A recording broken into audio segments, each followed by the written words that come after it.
So that's on the That was the next wonderful. not very well. I really need to. It's Robbie McIntosh, ladies and gentlemen. Robbie took me out last night. We got in about 4 a.m. and my voice is a little bit worse for wear, so apologies. You're just going to have to put up with it. We've been hoping you would come onto our channel for years and years. Really? Great. Well, I've wanted to come, actually. Oh, man. Your bio is insane, from stints in the Pretenders and to the touring you've done with Norah Jones and John Mayer and Tom Jones. I could go on. I've been very lucky. I think Chris Rea said something lovely, didn't he? He said, there's Eric Clapton, there's Jimi Hendrix, yeah. And there's Robbie McIntosh. That was nice. I still haven't met Chris. I was going to go and see him in Bournemouth a few years ago, and he got ill and had to cancel the gig on that. I know the feeling. Yeah, on that gig. No, I think it was pretty serious. I know, it was a bit I see. Lost of voice. Ill. I think he had to, he had to go to hospital and everything. But I love Chris Rea, but we still haven't met. And I know Crackle, who was playing guitar with him, Jeff Allen, who played drums with him for a long time, and yeah, he did say something nice. I think He did. his hearing improved after that. I think stylistically, as a British guitar player, your American influence comes through perhaps more than others, especially when I hear you do the slide stuff and the acoustic stuff. So Yeah.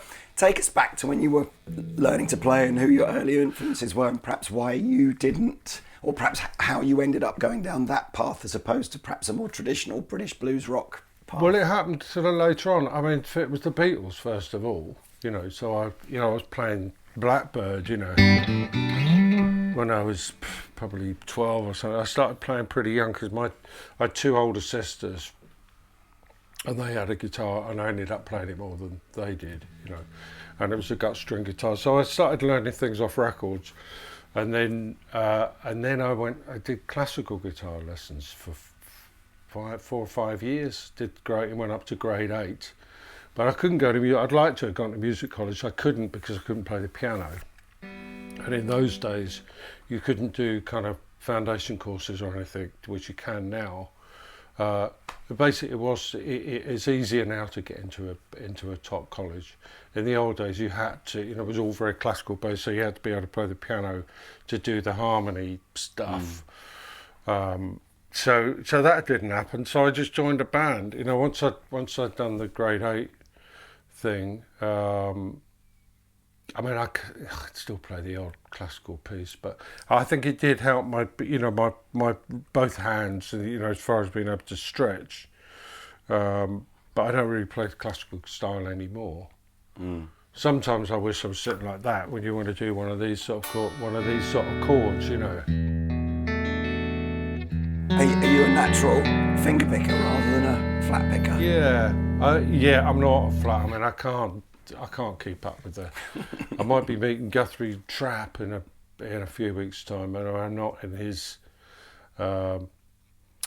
league at all. Any of those guys, Tommy Emmanuel or anybody like that. I'm a bit of a jack of all trades. But going from the Beatles, I got into the Who.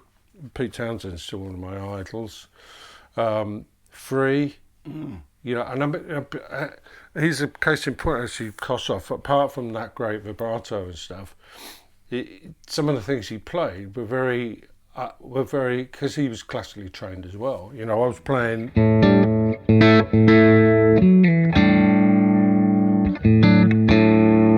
the chorus of All Right Now, I mean, nobody would, only he would have thought of something like that, really.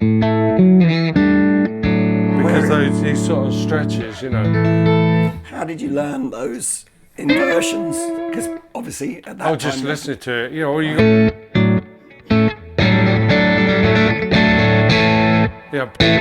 him and Pete both played these big A chords, But go from that, and the Kinks, the Rolling Stones, obviously. I can remember getting Let It Bleed when it came out, 69, so I would have been sort of 11 or 12, and, you know, learning things like Brown Sugar and all that stuff.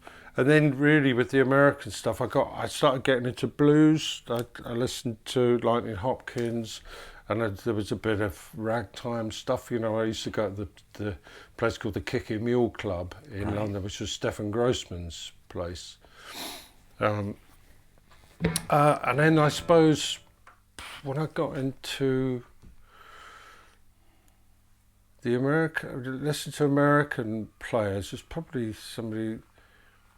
Apart from the blues guys, I got into listening to the guitar player that I worked with, this guy called Graham Foster. I was in his band. He was much older than me, well, about 4 or 5 years. He was in the sixth form when I went to secondary school. He turned me on to a lot of blues players, B.B. King, Albert King, Freddie King, obviously. I started listening to that, and then I got into things like the Crusaders.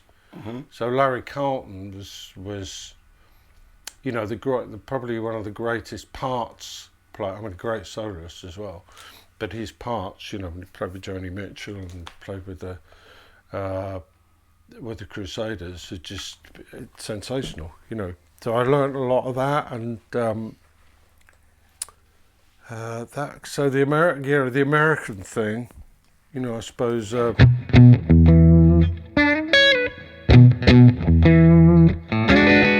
That's one of Larry Carlton's parts on the Chain Reaction, which is the first Crusaders album I got, and then everybody learnt the stuff off Royal Scam. That was a little later. Difficult to put, and then I got into Rykuda, which is that's probably the first one you've said that I think of slide. Yeah, playing. Well, Dwayne Allman and Rykuda and Loud George. I loved Little Feat. My sister turned me on to Little Feat probably early 70s, you know, with the Sailing Shoes album and Beats Don't Fail Me Now. So with those three, and I'd stick Bonnie Raitt in there. The sort of holy trinity to me from LA is definitely Bonnie Raitt, Loud George and Rykuda. And then Dwayne Allman from Allman Brothers, slightly different, you know. It's more sort of more rock, trad sort of rock rather than so I was very into that scene quite early on. Bonnie Raitt's Home Plate album. And what was the band on your bio? Is a stint touring as a support band, I think, with the Doobie Brothers. That's right. That was a band called Night. That was with a guy called Chris Thompson, who was the singer in the Man from Mars Earth band. And what kind of stuff was that? Was that allowing you to do some perhaps more of your American styly stuff? Oh, definitely, yeah. And we worked with Richard Perry. I thought I was going to get fired actually, because he fired the keyboard player and the drummer when we first started recording. This is the Richard Perry, the producer. And I thought, well, I'll be next, yeah, because Waddy Buchtel was coming in, as he was a mate of Richard's, and you know, the Lukather was in and out doing sessions in the other studio. I mean, I didn't know these people then. I met Waddy obviously, but I didn't meet Steve. I've met Steve since, but so it was pretty terrifying. I clung in there, and I was playing a bit of slide, I think, by then. But I was only 21. I was working with Richard Perry. He was quite intimidating, and there was a lot of drugs going about as well. But was it important? Were you realising even at 21 that you had to have your thing in a way that sort of Steve Lukather, I think, very early on had his thing that producers knew they could bring in? I don't think I thought anything like that, really. I mean, I was kind of quite in awe of some of these people. Lukather's probably the same age as me, I would have thought. You know, late 60, so I'm 67 now. Waddy Buchtel, of course, I'd heard of because he'd been playing with Linda Ronstadt and James Taylor and all these people. I didn't really have much of a plan, really. I mean, my problem is that I like too many different things. Okay. So if I hear something, I'll try. I hear something by Chet Atkins, I would try and learn it, or I'd try and learn one of George Harrison or Keith Richards' parts, or Larry Carlton's parts, or learning stuff off the Steely Dan records. I couldn't play it. I mean, I used to be able to play the solo off of Kid Charlemagne. Everybody bloody learns that one, don't they? Where is he? Pete's here. But I couldn't play it for you now, but I probably could if I had 5 minutes. But so I just learn everything I liked.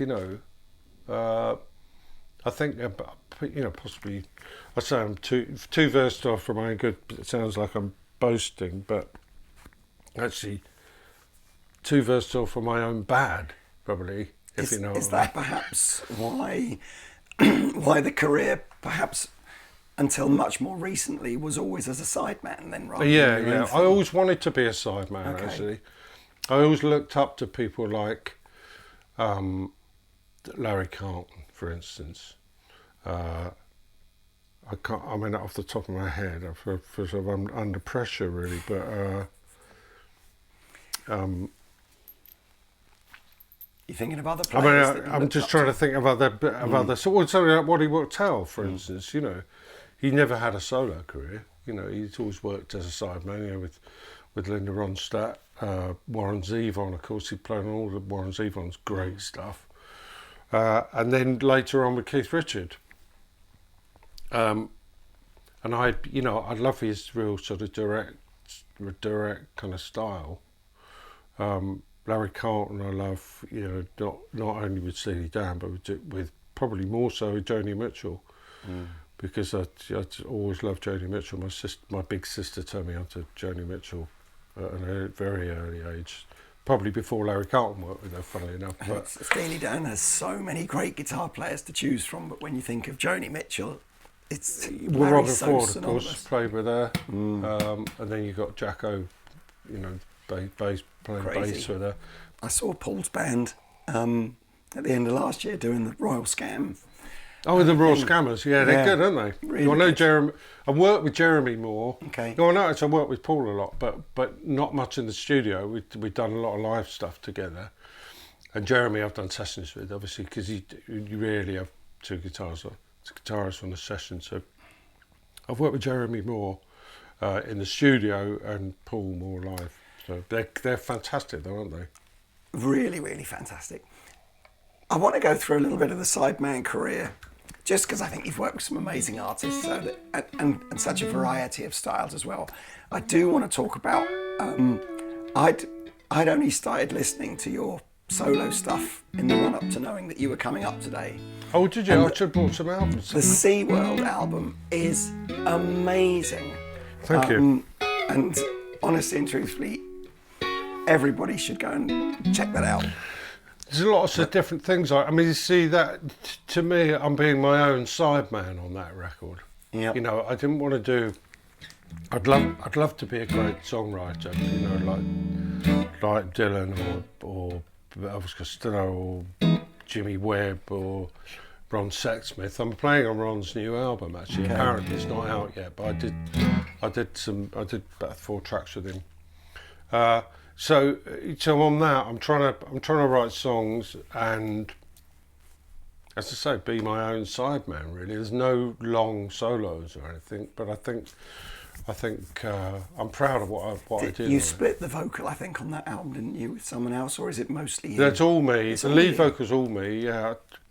And then I got some friends of mine called Paul Zervas and Catherine Pepper to sing on BVs on a couple of tracks, But I it's all really liked it, and what was interesting as well, I was listening on Apple Music, and it kind of underneath it suggests other albums I might like. Oh yeah. And they're like all my favourite albums Oh, are they? already. Oh, So great. it was like, Well, I think probably got similar tastes in that respect, no, it was, but take me through the sideman thing, because I guess the first big one for me that stood out looking on your bio was the Pretenders, which was a pretty long stint as well. So how did that 5 come years. about? Well, it's slightly confusing because I knew Jimmy I knew Jimmy Scott from before I met him before he joined the Pretenders.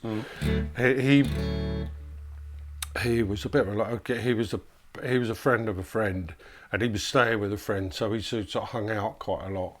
Being that guitar player I was telling about Graham, and so Jimmy was staying with him. So I knew him, and we kept in touch over the years. I remember I was doing something with Chris Thompson, funnily enough, at Wessex Studios when they were mixing the second Pretenders album, and Jimmy got all his guitars out for me. He had a B-bender and he had a couple of Zamatis. He had a B-bender telly, a couple of Zamatis guitars, I think an Epiphone Coronet or something. Anyway, he got all the guitars out. We kept in touch, and then he called me a couple of times this would have been sometime in 1982, and sort of said, do you fancy, kind of like coming in with a band, because we can sort of spread out, and I want to play a bit of keyboards and maybe have a second guitar and stuff. And anyway, he phoned me up the day before he died. He phoned me up, and I was living in a little squat in Kingston with my wife, and he said, I'm going to the Ronnie Lane benefit at a place called The Venue. Right. Probably don't remember, it's gone now. It was in Victoria. Okay. And there was a Ronnie Lane benefit, and I said, I can't go. I didn't have any money anyway. And my wife was pregnant as well, so... and then I just heard I think somebody phoned me up, or we heard it on the radio that he'd been found dead. Anyway, so I was more upset that he died than thinking, that's a gig gone gone west. But I didn't think that at all. And consequently, I never phoned anybody up, and I eventually got a phone call from Dave Hill, who's the manager, to go and do an audition. So I did an audition, which was weird because Martin was playing drums. Mick Green was there. You remember Mick Green, the guitar player from the Pirates? Okay. Bit of a legend, Mick Green. He's played with Jeff Van Morrison for a long time. He was lovely, and a bass player, but I can't remember who the bass player was. And there was all these other people there to do this audition. It was at a place called the Acklam Hall, which is in Notting Hill, underneath the flyover, and we just sort of jammed for 15 minutes or something. It was a bit weird actually, because we weren't playing any Pretenders songs. And Chrissy, I'd never met Chrissy. She's sitting down in the front. Anyway, and she phoned me up a couple of days. I just went home. I never mentioned I think I might have mentioned to Dave Hill that I knew Jimmy. And maybe a couple of the crew had known that as well. So I just went home, and then Chrissy actually phoned me up and said, do you want to join the band? And then we went in, and the first thing we did was this sounds like that.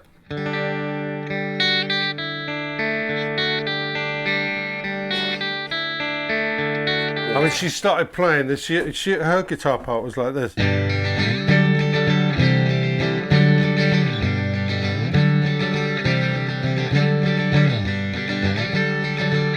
And then she started playing that, and I probably after 30 seconds or so, that was the first thing we did.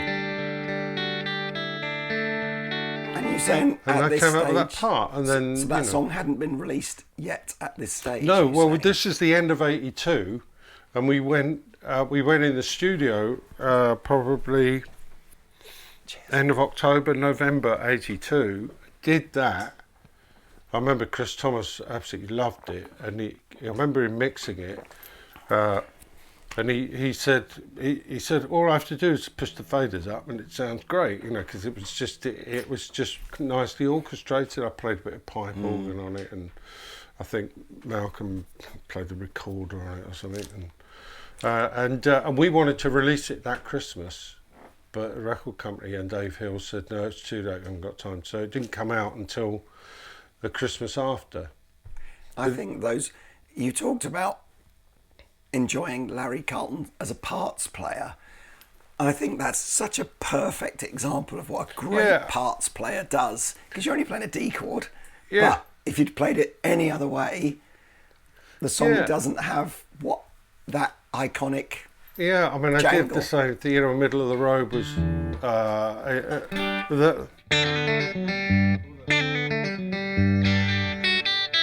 all that stuff was on that, and then we did. I think the second thing we did was Middle of the Road, where Chrissy just put. Hang on, what's the keys?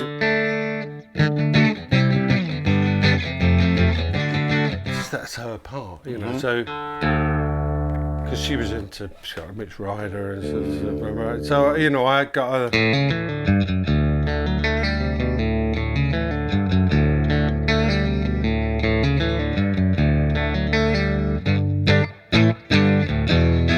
and that was, you know, that's another example. You know, I'm just trying to sort of. I mean, that's what Jimmy had done with the Pretenders. I think, you know, somebody. And any guitar player, as a sideman, you hear what the songwriter's done. And you can try and come up with something that embellishes it a little bit. I'd show you. Don't get me wrong, but I haven't got a delay pedal. we can find you a delay. I'll show you how I did it. Because not a lot of people know how I did that. Oh, please, can I just grab a delay pedal and plug it in? Yeah, get a delay pedal. You've got to have somebody playing the chords, really, you know, doing the sort of, you know, like you've got an acoustic guitar or something. There you go. So it's 1, 2, 3, 4. A minor, D minor, F11 or F sus. Sorry, G, sorry, I'm not talking about C.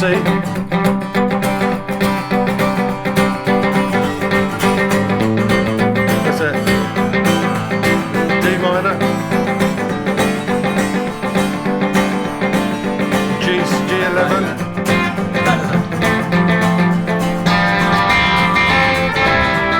That's it, that's it.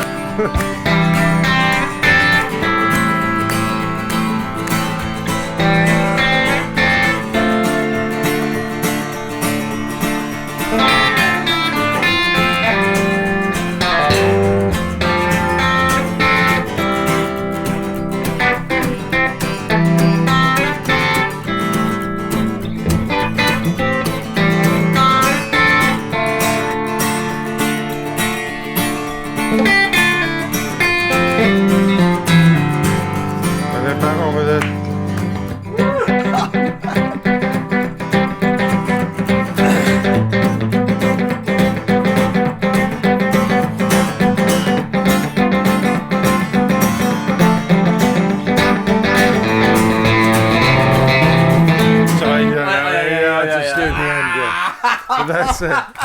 That's how I did it. Oh my God! We cut the track like that. We actually cut the track like that. So when I had no idea you'd written all these. I knew you were in the band for the bit. I had no idea you'd written all these. Yeah, and you know, we went to New York to do it, and me and Chrissy had got matey with Steve Jordan. Mm-hmm. Drummer Steve, who I worked with again with John Mayer, and Steve just as soon as I played it, because we cut it like that, you know, I didn't put it on the desk. I mean, I had a delay. I had one of those Roland SE 3000 one, I think it was, and I just started playing that. And when Chucho, a Colombian bass player, came over with us, me, Chrissy, Wicks, keyboard player Wicks came over, Chucho, and then we just cut the track with Steve Jordan at the power station. And as soon as I played that, Steve just absolutely nailed it. You know, that, I mean, he's just got the groove straight away. It's magic. Yeah, it was great. It was fantastic. I always think you take another player like The Edge, where obviously all of his guitar parts are usually embellished by some delay. Yeah. But just play that part without the delay. Oh, it sounds terrible. terrible. Like totally unrecognisable? It sounds shit.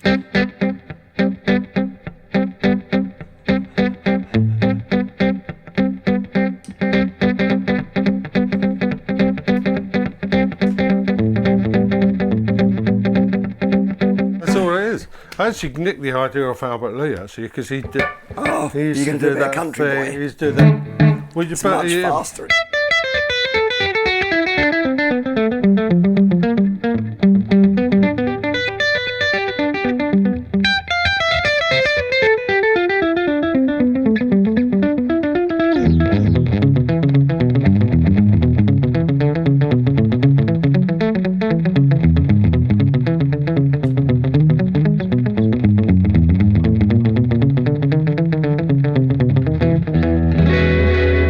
So, Dear old Albert. so that's where I got the idea from, but kind of took it, I suppose, a little bit of a stage further by using it as a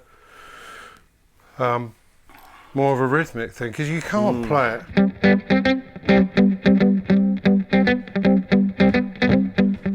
People trying to do it, actually, but you can. I mean, you can. I mean.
moved on from the Pretenders after a 5-year stint.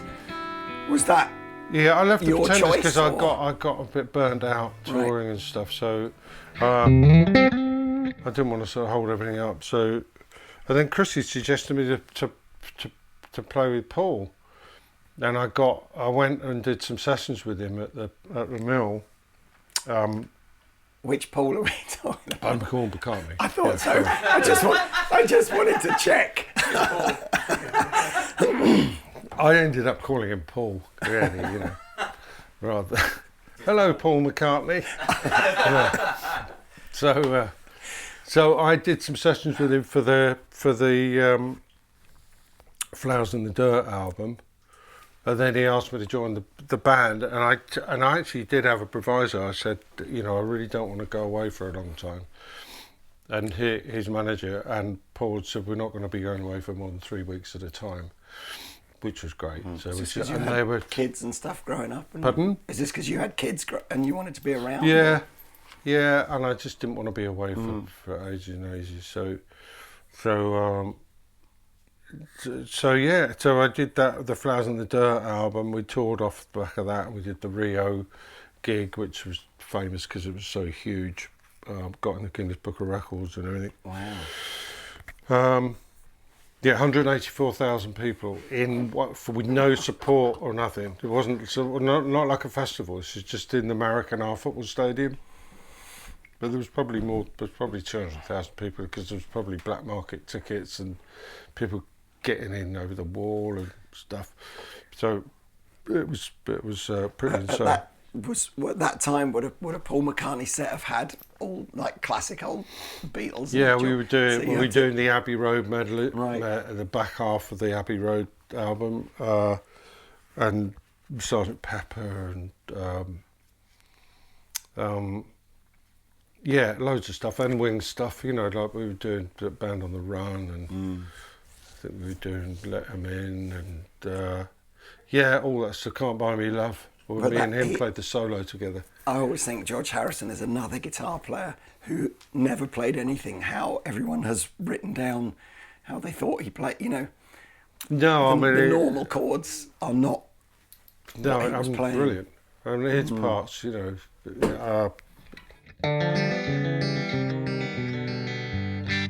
things like that are just fantastic. I never met George actually, which is a real disappointment. He came to the Earls Court gig in '93, but he was there. Olivia, I remember meeting Olivia, but he was in Paul's dressing room all day, and I didn't really want to sort of pester. I'd love to have met him though. I wish I had sort of knocked on the door or said, "Is there any chance of meeting George?" But I didn't want to be we had mutual friends as well. Alan Rogan knew him quite well, I think, and I knew Al. Whereabouts? What was next after that? Nothing really. After Paul, I really went back to just doing session work. Right. Because I'd done a lot of session work in the 80s, going back a little bit. I played on Talks records and played with Tears for Fears. Amazing. Or that. That Sowing the Seeds of Love album? Yeah, the such a good second album. track on that was called Bad Man's Song. I'm quite proud of that because I did all the slide on it, and then I did all the lead guitar on it as well. Just did pretty in a day, I think. What was it about? So I went back to doing sessions, but I can't think who I worked with really. John Mayer?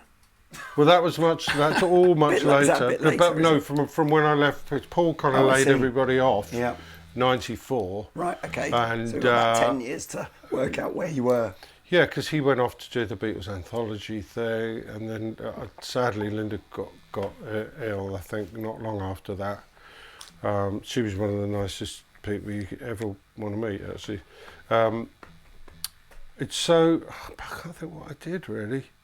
I started writing some of my own stuff because I having a bit of money from working with McCartney, I built a little studio at home.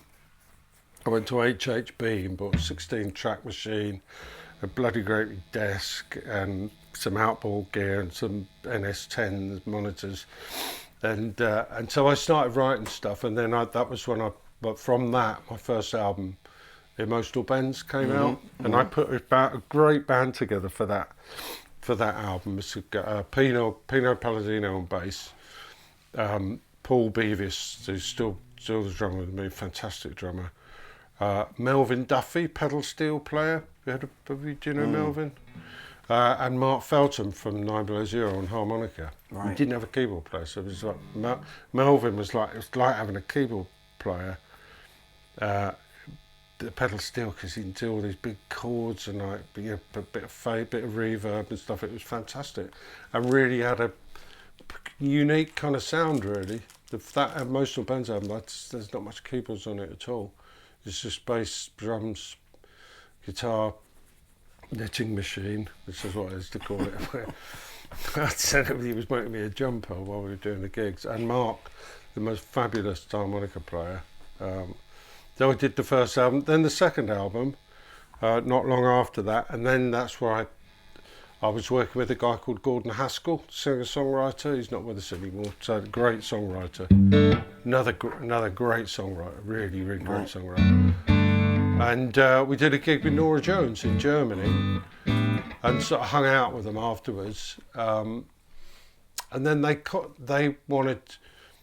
When they were touring off the second album, Nora's second album, because she got massive on that first album, 20 million records or something. When they put the second album, Feels Like Home, out, Kevin Bright, who the guitar player, he didn't want to go out on tour. Right. And so they tried I think they tried a few people out, and then they rang me. I went over to New York and did an audition and got the gig. So I did a year with Nora, and it was it was so much fun, you know. I saw a clip of you with Nora and Dolly Parton. That's at the Ryman, yeah. And there's some guitar playing, and it's like, as you would expect, I guess, in a Dolly Parton band, it's like off the charts, proper. It's like, and then the camera pans round, and it's you.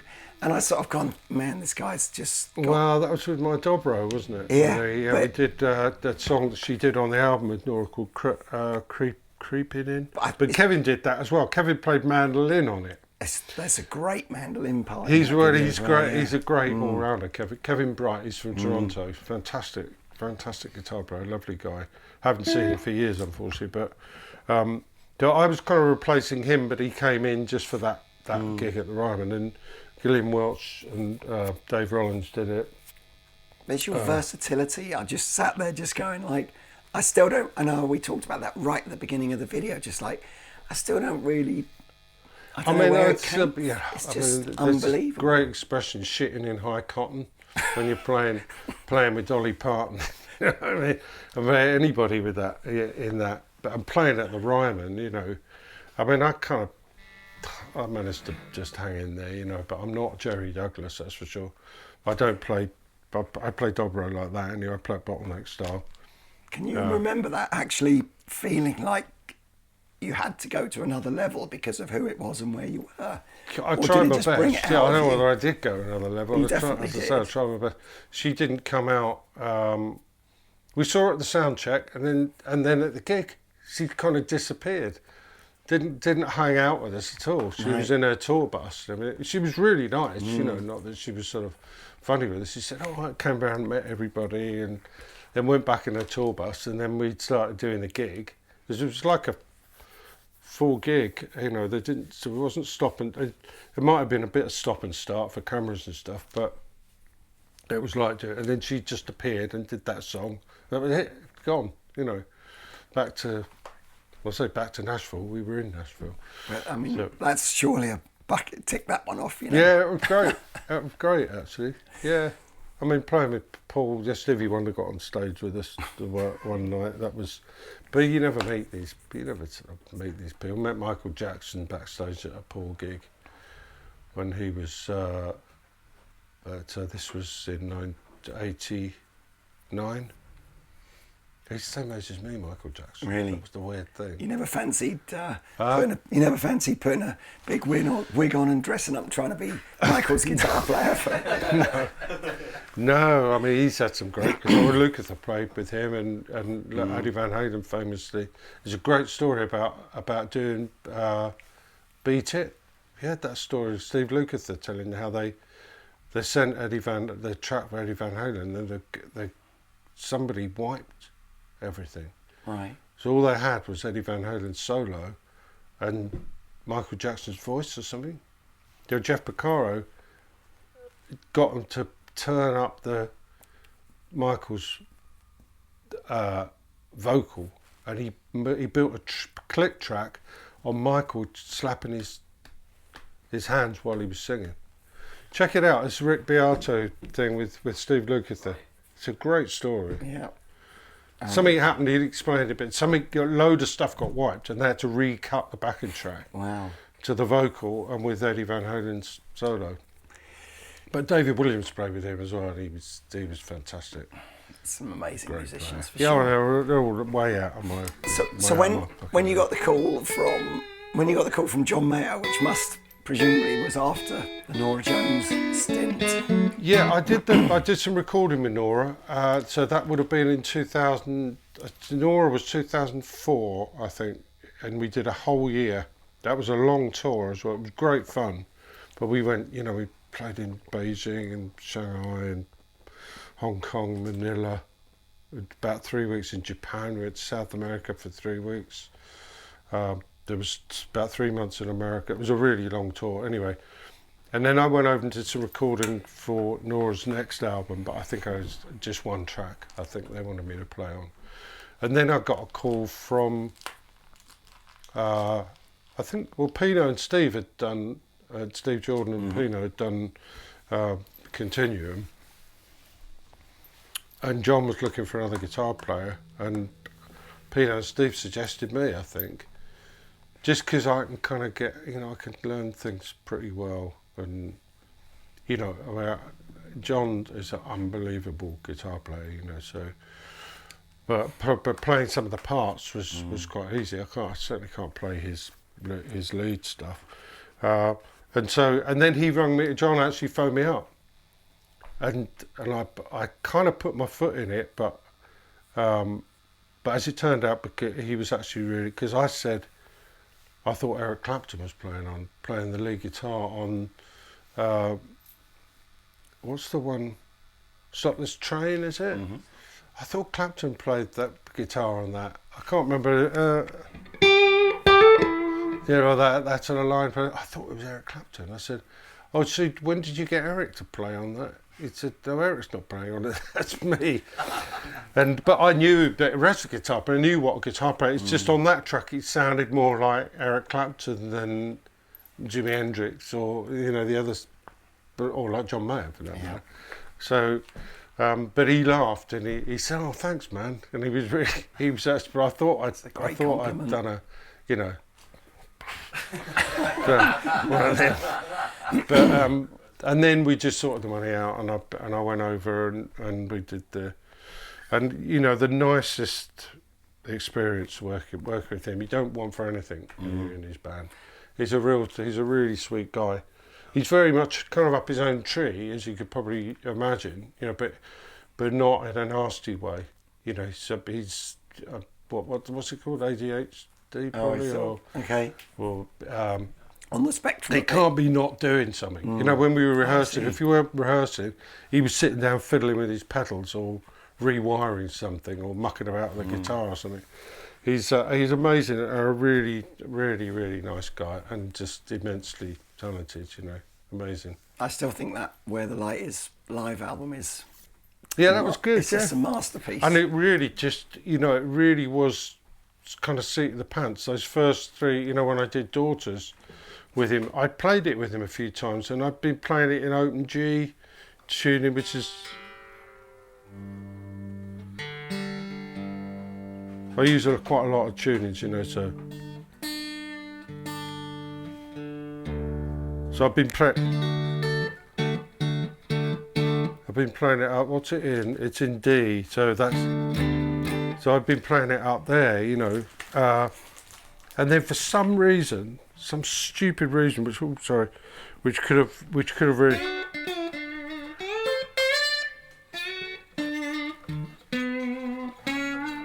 So I've been playing it up there. Pete's going to accompany you. Oh God! No, I just think because if he's playing this thing, you know, it's like. But I changed my mind at the last minute. I thought I can't help it. I'll play it in open D, which is that, which is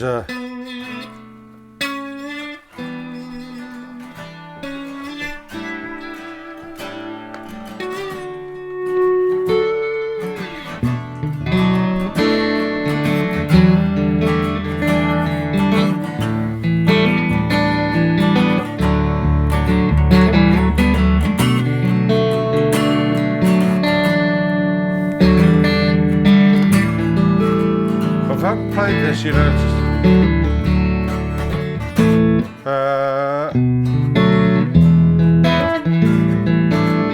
something like that.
If I'd known we were going to play that, I would have worked it out, because last time I played it was at the O2 when he got me up. He got me up to play at the O2. Oh, we were there the night after. Oh, and I wasn't in tune either, but that's so cool. The best day ever. Does it come back to you? There's a lot of that. We didn't. I know, but yeah, like all that Pretenders stuff that you did before. Have you got quite a sort of a photographic memory almost of just being able to remember those parts? Once you start playing something, it kind of does come back.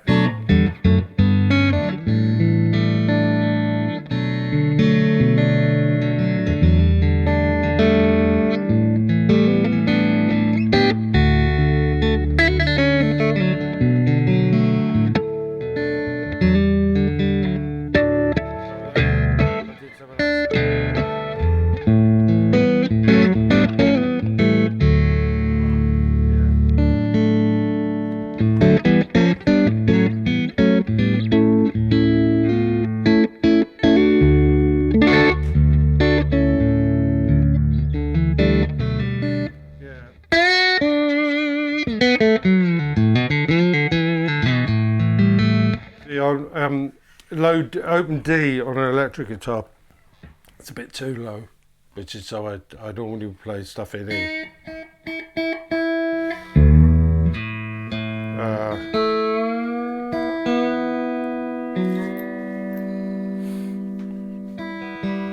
Or A. It's we'll talk about the guitar and the pickups, obviously. Well, I'm loving this guitar. Yeah, I mean, this is, as we know, we're going to get into. This has got. We'll invite Matt on as well to take us a bit through it. But so where were we? John Mayer. We're round about the 2010 mark now, aren't we? So yeah. 2008, 2010.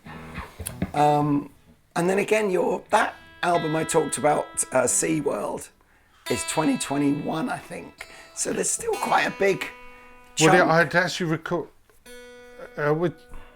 I did put an album out 1993, but it wasn't sort of properly released, and I've actually run out of copies. That was called Turn Up for the Books. Right. Pino's on a couple of tracks on that, actually. Cool. After 2010, it was still, I got the band back together again, but without Pino, with a keyboard player instead of Melvin and stuff. And I was doing gigs, doing that, and I started working with Sinead O'Connor for a bit. Okay. Which I don't think was a gig that really suited me, but it was great fun, and she was so lovely. And she was so nice to the band. She had, everybody knows she had sort of meltdowns, but she was really, when she was great, she was great. When she was fine, she was really good fun, really nice to the band. I did that with Ash Sohn on drums, and then I got let go on that gig, which probably a good thing, really. I don't think I was right for it, really. I was on telly with a couple of weeks ago. They did a BBC Two Sinead O'Connor at the BBC, and the Jules Holland thing I did with her was on, and it was really good, actually. Right. Really good. She had her daughter with her. There was a few stems going, but I was actually playing. And then I started playing with Tom Jones. There must have been, and of course Pete was, me and Peter, another Tom Jones alumni, and that was good. That was good fun. Were you doing that with Scott as well? Scott, yeah. I knew Scott already, and thought he would be great for it. Scott's still doing it. Scott is fantastic. Oh, so you were after Pete, but before Scott, and then Scott took over from you, did he? No, I think we kind of joined at the same time. Okay. They were looking for somebody else as well. So two guitar players for a while. Yeah.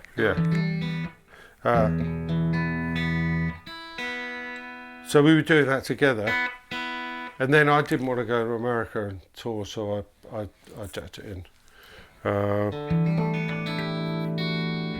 You're very much with Tom's thing. You're very much Tom and the band, and it's great fun playing with Tom Jones because he's amazing. I don't know how he does it. I don't know, man. He's a freak, that guy. He doesn't sing wrong notes. Yep. I don't know if he remembers all the lyrics as well, because there's so many songs to choose from. It's unbelievable, and he's really lovely. But you are very much, in a band sort of lump, Fair enough, But I didn't want to go to America, so I didn't do it. So after Tom, I'd started working on and off with John Ilsley, putting my Mark Knopfler hat on. Yep. Not this one. This is my NRBQ, my favourite band in all the world. If you've not checked out NRBQ, you should. Don't know them. No, okay. Good band. Is it? I don't know them. But... the America's greatest bar band. Really? So that one on the walk down by the waterline. I'll have to check them out. And all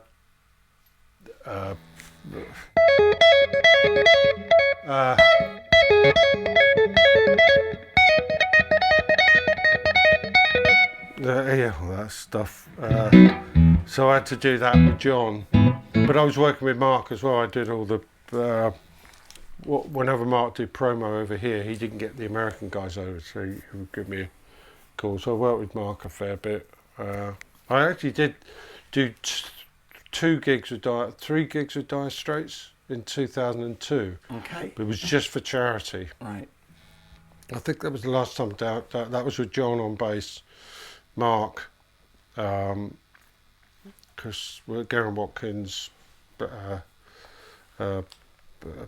Bobby Valentino and me, and anyway, so I worked a bit with Mark, and then in lockdown I got ill. Oh, okay. I got cancer. Oh.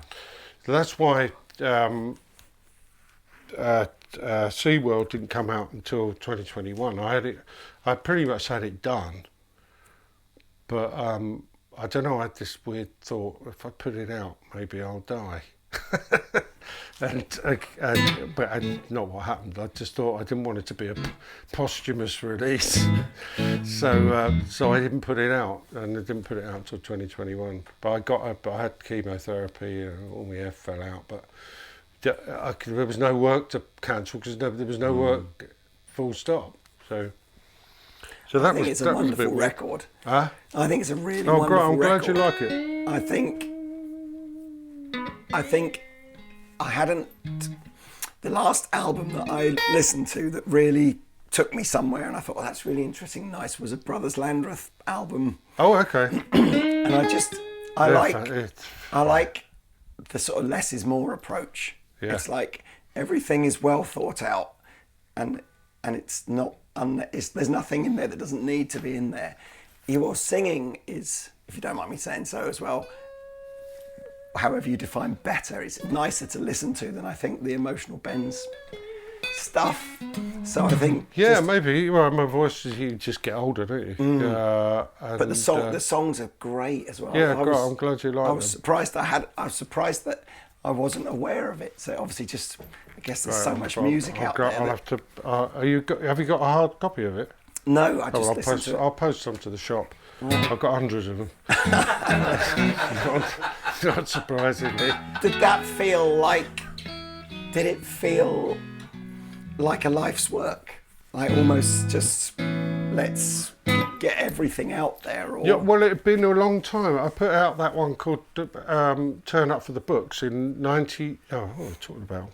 Completely lost track of time. In 2013. Right. Then I did the Sinead thing, the Tom Jones thing, and I'd been working. So it took about 5 or 6 years to do. Yeah, between 2013 and 2020, 7 years. It wasn't quite that long. I was quite busy, but I did a lot of it at home. Mm-hmm. See, the only things I did at the studio were the drums. And things like Hammond organ and acoustic piano and stuff like that, and that was much later. And we did cut a couple of tracks in the studio, probably in that time period as a band. Yeah,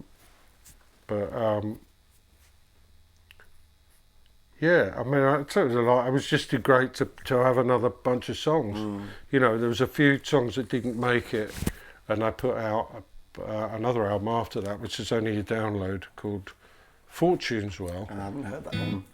It's on Bandcamp. Okay. It's only a download, so I haven't got any copies of that. Fortune's Well is the name of the unit where I had my chemotherapy and where I had to go into, because I had to go into hospital 3 times for this extra stuff that they give you. Part of the chemo is stuff called methotrexate, and you have to go in for 5 days at a time. That wasn't much fun actually, because I was all right. Well, you know, apart from the fact I was having chemo, but there were a lot of people who were much worse off than me, and it was a bit depressing. Anyway, Fortune as well is the name of the unit, the wards and the outpatients unit where they plug you into the chemo. Massage your feet and stuff. It's a bit like being in business class in British Airways. Business class cancer. But you're not going anywhere, and you can't go anywhere because you're plugged into the drip. Wow. But that's nuts. And did you tour SeaWorld, or have you had a chance to tour it, or was it only with John Ilsley? We did a bit in Germany. So the last 3 or 4 years since that came out, what have you writing more stuff, or are you still doing sessions? I'm trying to write more stuff. I've kind of dried up a bit really. I do gigs with my band probably once every couple of months. We're playing in June. A place called the Sound Lounge, which is in Sutton, which is funny enough where I was born. I was born in Not far from I was here. born in Sutton, yeah. Sutton, so I'm Surrey boy. See, I lived in Morden, which is London Borough of Merton. It's only just in Surrey. And where I went to school was Range Park, which is London, SW20. Yeah. So that's kind of where I grew up. We play there and occasionally play at a place called the Cavern, which is in Range Park. I'm playing there next month. I've got a little covers band that I play. Have you heard of Pete Bruntnell? No. It's a great singer-songwriter. Okay. But and guitar player, and we do a covers thing we call the Cousins, and we're playing at the Cavern next month, and then I'm playing with this girl on Saturday called Hannah Robinson, I think and I've you heard might of have her, heard through Scott. Her and Scott, Scott played on her records. Maybe that's where I've heard it. I'm playing with her on Saturday. I think is it Record Shop Day or something on Saturday. Yeah. There's a shop in Wimborne in That's Dorset called Square Records. We're playing there on Saturday afternoon. So look, it's Have been I pulled wonderful something out? talking about your life playing guitar and some of the artists you're playing with. Obviously, the guitar and the pickups that you're about to release with Monty's was one of the things we wanted to talk about. My voice isn't going to last, so if we get Matt in and we get Pete to take over, and you can talk about the guitar and the pickups that's on it. Bless you, man, for coming in. Thank you. It's great to be here. Yes. And I must come more often. Please do. I still get the emails from the shop and everything. And I'd love to get you I'm kind on. of in touch with it. Yeah, do a bit more playing and stuff. I love It'd be what fun. you and Pete do. It's really good, really informative, but a great laugh as well. Oh, well, thanks for being part of it as well today. It's fantastic. Anyway, look, I'm going to hand my mic over. Thanks, Lee. Because I can't speak anymore. So this is the signature set of... This is a signature set. Yeah. I mean, we're back now. Lee has just left because his voice just went. I know, poor bucket. I really feel Paul, sorry for him. It's gone from like he was okay yesterday, and then all of a sudden it just went completely downhill. And my voice, of course, is always on perfect. Point. Yeah, like you're playing. Oh no! So tell us about this. We got Matt here as well from Monty's, and so this is a new set of pickups. Yeah. I think we started working on this 2-3 years ago now. It's been a long it's been time. a while. It's been a long time. And I did. I'm thinking of calling them the Pretender. Yeah. Oh, that's a good name for it, isn't Well, it? it is. I did speak to Chrissy about it. I think we were right. Yeah, you did. It's just. Oh right, it's like oh, could we do like a thing and with the name Yeah, so we got the okay. So you got the okay for it. That's cool, man. But it hasn't got an S on the end, so. Pretenders, not Yeah. the Pretenders. So, But so there's more to it, right? Yeah. Well, I'll start off. Basically, we got 5 position switch here, which me or Matt could explain how it works. That's at the moment. That's just the bridge pickup on its own. Yeah. That's as usual. That's the both of them, and that's just the neck pickup.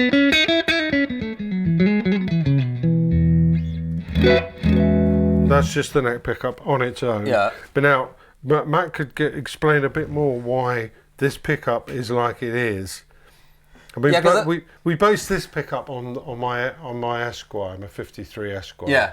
I don't have that guitar anymore, but I loved it and I used it a lot with McCartney, and I used it I bought it when I was with the Pretenders. So I used it. And Matt's going to explain to you why this sounds like an Esquire pickup. Yeah.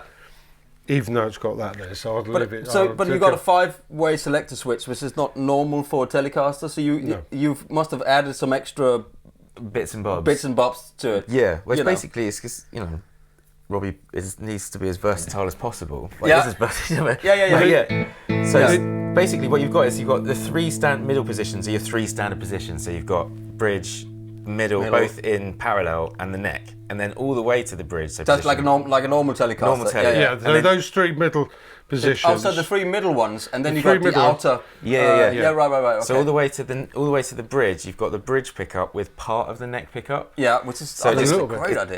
It takes the bridge pickup and just fattens it out a little bit. Yeah. And then all the way to the neck, you've got them both in full series, so it's like a big full Like a humbucker, basically. basically. Yeah. So that position all the way back is kind of. It's almost like having another bridge pickup. Just in a way, go because between- it doesn't sound like that. Go between. Just go between the all the way back, which Okay, is with the. So that's that with a bit of that. Yeah. That's it. That's Yeah. just Slims that. it down. I love that. It's really good, actually. Because we actually on the new Fender modified series. What did we do? We did some video the other day, and you were turning. Or was it like a master build, whatever it was? But it had like it was a Strat, but on the tone control, on the second tone control, you were blending in the neck pickup on the bridge pickup. You know what I'm saying? So you could go on, but that just makes it so much fatter. Yeah. So you get that because the Telecaster's got this sort of the bridge is like bang right in your face. Yeah, but glassy. sometimes it needs a bit of Warmth, kind of and thickness. glassy. yeah. That's such a good idea. But do you sell this with the switch then, or do you have to have a 5 selector? You don't have to have it. Don't have to have the 5-way on it. It's somebody sells separately, but it's just bolted together. They just sound killer. Yeah. But it definitely, you definitely. You really feel the difference, actually.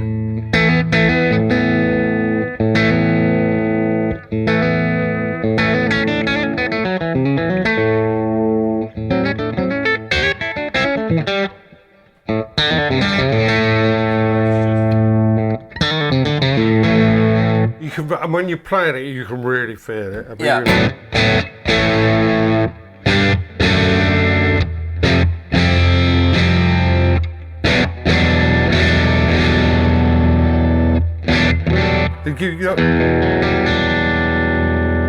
You can feel the bottom end You coming. can feel that Yeah. bottom end just.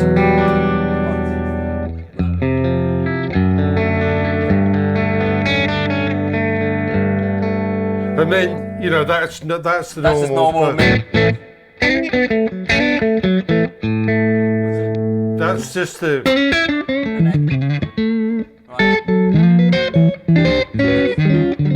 And you can explain why that sounds the way it does Okay. in a minute. And then when you go that. And I'll tell you what. So I've played. Luckily I get to play lots of guitars all the time with that kind of combination and with pickups that does that, and that is the best I've heard. Still, it's really a really nice balance. so whatever you've done, it's amazing. So what's the neck based off though? So he's going to explain why the neck pickup is like it is and why it makes this sound a lot more like an Esquire. It seems than so a balanced. Telecaster. Yeah, it seems so balanced out. Go on. But No, he's going to explain something now that I didn't know. yeah. That nobody knows. Guitar players don't know this stuff. No, exactly. Go on. But so on an Esquire, like the same with a Junior, Les Paul Junior. Yes. There's no pickup under the around this area, Right. which the strings vibrate. It's like really easy to move the strings there. So if you put magnets there, they're going to clamp down on the strings. Right. That's Yes. why an Esquire and a Junior sound more open, and you get get different kind of tones out of them. Yep. As soon as you put a pickup there, it kind of it does. This still sounds great, but it kind of dampens it a little bit. Right. Yeah. So with this one, we had some custom magnets made, which is so weak, like crazy weak. So they're not going to grip the string, or we'll do it as minimal as possible. Right. So we can keep that kind of this 53 Esquire thing going on here, but you've got a full set. But it still sounds like it's not weak. It doesn't sound weak it's like at all. so you got like El Nico 2, 1, whatever. I know the 1, 2, 3, 4, 5, whatever. Yeah. But it doesn't sound weak at all. You have to have not very much magnetism. Magnetism. Magnetism. To make that happen. Yeah. Because I know exactly what you're saying. Because we've done videos on, we got a single pickup guitar, and there's just more there.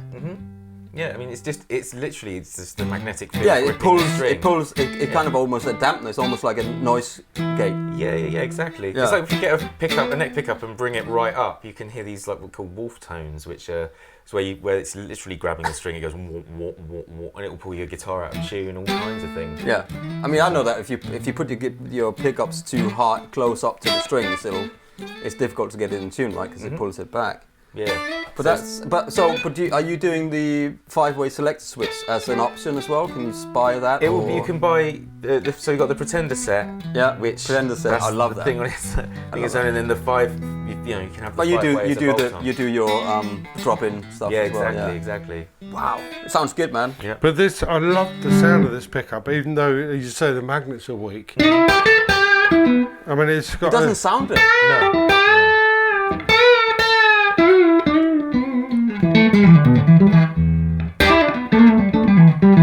Go back to the bridge. You are? You go back to the bridge just to see the difference. Well, this is. That's just.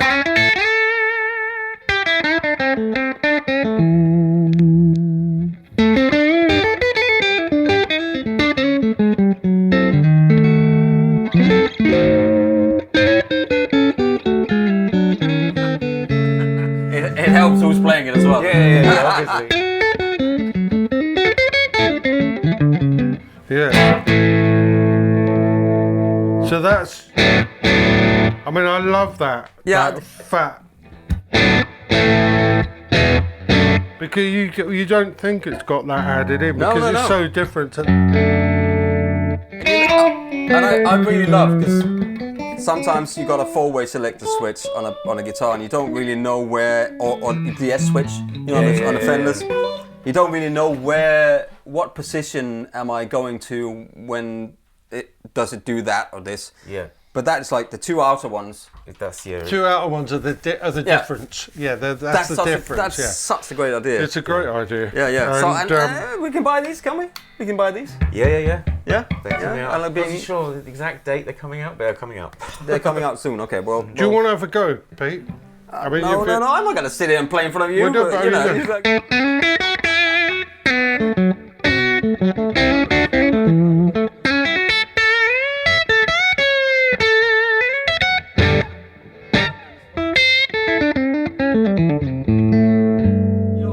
I think we're good. I think we just need to say thank you very much for coming, man. I have a play of it when you turn the camera off. This video so much, sitting in the corner. But I'm really enjoying these pickups. Yeah. And the 5-way is great as well, obviously. Yeah. So if you we'll get them in the shop. Yeah. Anyway, thank you very much for watching, guys. Thank you. We'll see you soon. Thank you very much, guys. Bye bye. Have a play.